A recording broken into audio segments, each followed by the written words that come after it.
Pour moi, c'est le Sud, et c'est le vrai Sud, on va dire. Alors, je ne veux pas me mettre à mal, effectivement, des gens du Sud-Ouest, mais moi, c'est le Sud.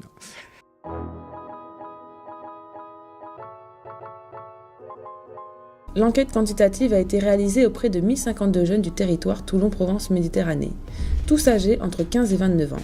3 grands groupes ont été ciblés, les étudiants, les actifs en emploi et les inactifs en recherche d'emploi. Au vu des résultats de ce sondage, certains participants ont donné leurs sentiments sur les projets à mettre en œuvre. Concernant l'enquête de satisfaction, avez-vous des propositions à faire pour la métropole ?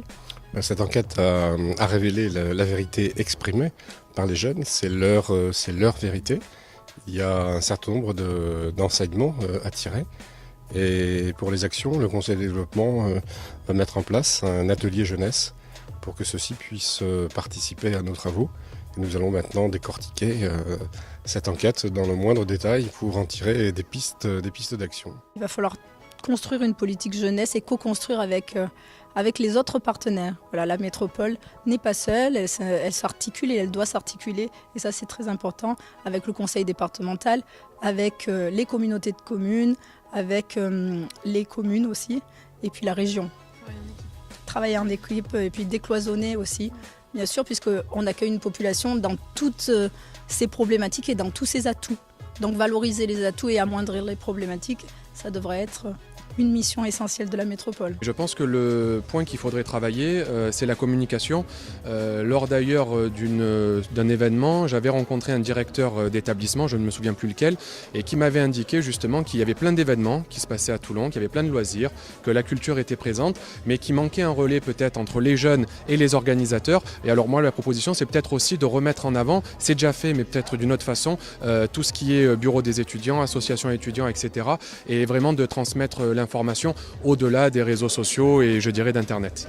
Ce qui pourrait être intéressant, c'est que toutes les informations qu'on a eues, toutes les actions qui sont menées, on a vu par certains à différents niveaux, puissent être donc relayées par les communes. Et oui, donc à ce moment-là, je pourrais apporter de relayer auprès de mes jeunes. Alors, je crois que la première proposition, ça c'est un peu l'ancien chercheur qui parle, je crois que c'est déjà de continuer à réfléchir et ne pas d'un coup avoir la tête dans le guidon.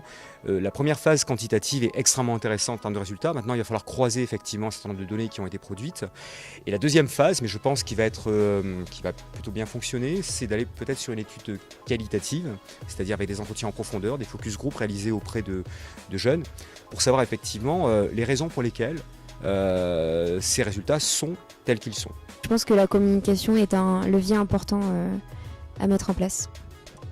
Et je rajouterais également que ce qui est important, c'est maintenant qu'on a établi un diagnostic, c'est de mettre en place, et c'est ce qui va d'ailleurs être fait dans le cadre du Conseil de développement de Toulon-Provence-Méditerranée, c'est de mettre en place des ateliers, agir sur quelque chose d'itératif pour vraiment avoir des projets qui se mettent en place et puis des actions opérationnelles pour pouvoir améliorer du coup l'offre pour les jeunes. De vraies perspectives d'évolution sont à venir. Les jeunes du territoire Toulon-Provence-Méditerranée peuvent avancer et faire confiance à leur métropole.